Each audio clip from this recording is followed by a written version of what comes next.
ওনাদের যে রিকোয়ারমেন্ট ওটা যাতে সরকার ফুলফিল করে, কারণ ওটা ফুলফিল হলে তখন ইট উইল মানে অনেক কিছু কিন্তু স্মুথ করবে। যে কোনো অর্থনীতি প্রাইভেট সেক্টর যারা আমরা প্লেয়ার আছে এখানে এনবিআর একটা বড় ভূমিকা রাখে। কাস্টমস এগুলো সব কিছু একটা সিম্বায়োটিক রিলেশনশিপ হওয়া উচিত। বাট আনফর্চুনেটলি আমরা ধরেন এই মানে আপনি যে জিনিসটা বলেছেন এখানে হ্যারাসমেন্টের কথা চলে আসে। হ্যারাসমেন্টটা তো ইচ্ছাকৃতভাবে কেউ করে না, হ্যাঁ, because of the system in place. এইখানে যে জিনিসটা আছে যে আমাদের যে ট্যাক্স স্ট্রাকচার, ট্যাক্স যে আদায় হচ্ছে ঠিক করে, এটার চেক অ্যান্ড ব্যালেন্স কিন্তু এখন পর্যন্ত দৃশ্যমান কিছু নেই।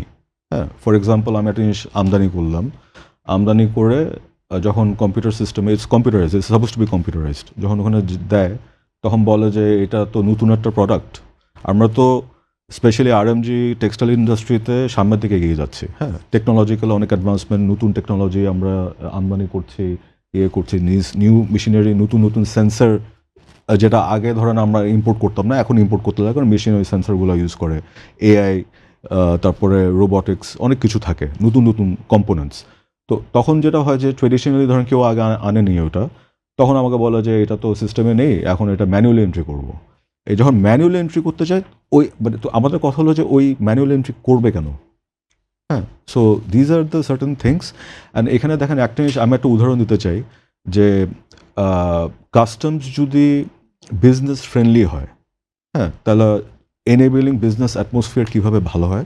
আমার একটা বায়ার আছে সুইডেনে, তো ওনারা, আমি একটা শিপমেন্ট করেছিলাম, মানে ইটস এ নিউ বায়ার, নতুন, ওনারও একটা স্টার্ট আপ, একটা ব্র্যান্ড। যখন শিপমেন্টটা করলাম, শিপমেন্ট করার 4 সপ্তাহ পরে we received a phone call Sweden থেকে। তারপর যখন ফোনটা ধরলাম, কে ফোন করলো, ওই পোর্টের, মামলা পোর্টের যিনি কাস্টমসের হেড, যে মহিলা, উনি ফোন করছে। উনি ফোন করলো, প্রথমেই তো আমার মধ্যে ভয় ঢুকে গেছে যে মানে কী হয়েছে। হ্যাঁ, তখন বললো যে ওই যে কোম্পানিটা ইম্পোর্ট করেছে ওর ভ্যাট রেজিস্ট্রেশন নাম্বারটা ওখানে দিতে ভুলে গেছে। তখন ওদেরকে যখন যোগাযোগ করলাম, ওরা বললো আমরা তাড়াহুড়ো করে জিনিসটা করেছি, কোম্পানি মাত্র শুরু হয়েছে, ওটা আমরা করতে ভুলে গেছে, আমরা ওটা অ্যাপ্লাই করে দিচ্ছি। তখন আমি তো, কারণ আমার ফান্ডস রিপ্যাট্রিয়েশন আসবে নাকি, আমি ওই আতঙ্কে তখন যখন করছি, ও আমাকে বলে তুমি কোনো ঘাবড়াবা না, আমরা এই তোমার যে আমদানি করেছে ওনাকে বলো আমাদের অফিসে আসতে, একটা আন্ডারটেকিং দিবে যে আমি ওই যখন সেল হবে জিনিসটা, পণ্য যখন বিক্রি হবে সুইডিশ বাজারে, তখন যে ভ্যাটটা ওরা ওখান থেকে নিবে, ওই চালানগুলো যখন দিবে ওটা অ্যাডজাস্টমেন্ট করে দিবে। ওই দিনই পোর্ট থেকে মার্টাল রিলিজ করে দিয়েছে। হ্যাঁ, বলছে যে ওই আন্ডারটেকিংটাই ছিল যে ফুল অ্যামাউন্ট যেটা ভ্যাট আসে, ওই ভ্যাটের আন্ডারটেকিংটা ওরা নিয়ে দেশের যে এটা, কারণ এটা অ্যাডজাস্টমেন্ট হবে, যে যখন স্টোরে যখন বিক্রি করবে যে ভ্যাটটা আদায় হবে, ওইটার এগেনস্টে এটা যখন ওরা স্ক্রুটিনাইজ করে ওটা যদ্দূর প্রযোজ্য ছিল ওটা ওরা নিয়ে নেবে। দ্যাট সিম্পল একটা জিনিস।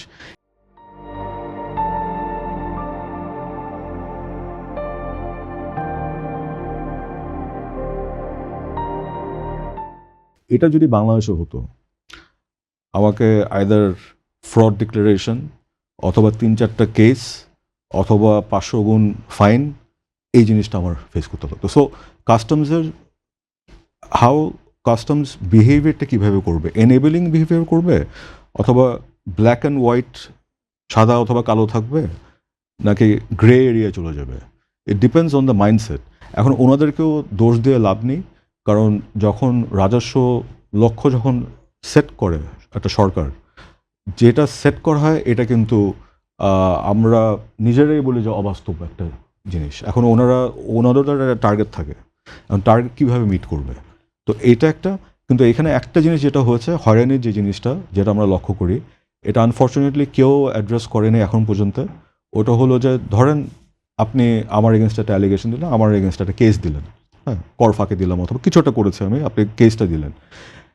এখন কেসটা আলটিমেটলি ধরেন করতে করতে ট্রাইব্যুনালে চলে গেলো, ট্রাইব্যুনালে আমরা করি, হ্যাঁ, করার পর ধরেন ওখানে যদি প্রুফ হয় যে জিনিসটা জাস্ট হেনস্থা করার জন্য করেছে, যে কর্মচারী এই জিনিসটা করেছে ওনার বিরুদ্ধে কিন্তু আমরা কোনো অ্যাকশন কখনো আজকে পর্যন্ত দেখিনি।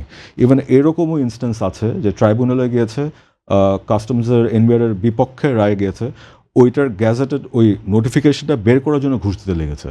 তো এই জিনিসগুলা যদি আমরা বন্ধ না করতে পারি, এনবিআর এর ক্ষেত্রে তো বিষয়টা উল্টা, যখন কর্মকর্তা যিনি মামলাটা করেন, মামলার বাদী, তিনি যখন জিতে যান তখন তো তিনি ইনসেন্টিভ পান। এক্স্যাক্টলি।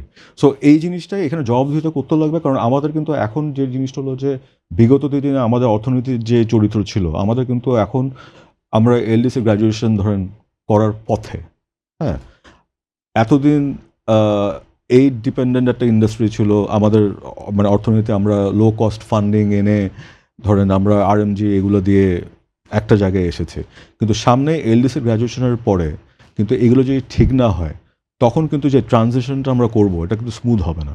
মানে এখানে একটা সবচেয়ে বড় ভূমিকা রাখবে কাস্টমস, এবং ওনারা যদি ইনভেস্টমেন্ট ফ্রেন্ডলি হয়, হ্যাঁ, এবং টেকনোলজি যে অ্যাডভান্সমেন্টগুলো হচ্ছে এটার সাথে আপগ্রেডেশন যদি নিজেরা যদি না করতে পারে, তাহলে আমাদের স্মুথ ট্রানজিশন কিন্তু আমাদের স্মুথ হবে না, এই যে এলডিসি গ্র্যাজুয়েশনটা। তো ওনার একটা বড় একটা ভূমিকা, এখন যে ভূমিকা রাখছে এর থেকে আমি বলবো যে 100 গুণ বড় একটা ভূমিকা ওনারা সামনের দিনে রাখবে। এবং আমরা আশা করতে পারি, কারণ দেশ তো সবার, মানে ওনারা তো এমন না যে ভিন্ন দেশের মানুষ, বাংলাদেশে এসে ওনারাও তো বাংলাদেশি, ওনারাও দেশপ্রেম আছে। এখানে সবাই যাতে সমন্বয় করে আমরা কথা বলতে পারি, মানে আমরা একটা মিটিংয়ে বসে যদি বলি যে ওনারা এটা করছে, there must be a reason. ওখানে সিস্টেম যেটা আছে সিস্টেমটাকে we have to address that. ওটা করলেই আমার মনে হয় যে ওনারাও মানে আমরা ব্যবসা যদি ভালো করতে পারি, ওনারা ট্যাক্স ওখান থেকে নিবে, ট্যাক্স লাইক আপনার রেভিনিউ কালেকশন তখন বাড়বে। So it's a win win situation for everyone. And আরেকটা হলো যে কাস্টমসের কিন্তু আমরাও যেটা দেখি ওনাদের ম্যান পাওয়ার একটা খুব শর্টেজ আছে। তো আমরাও আশা করব যে এটা যাতে একটু অ্যাড্রেস হয়, ঠিক করে যাতে মানে ওনাদের যে রিকোয়ারমেন্ট ওটা যাতে সরকার ফুলফিল করে, কারণ ওটা ফুলফিল হলে তখন ইট উইল মানে অনেক কিছু কিন্তু স্মুথ করবে ব্যবসা বাণিজ্যের।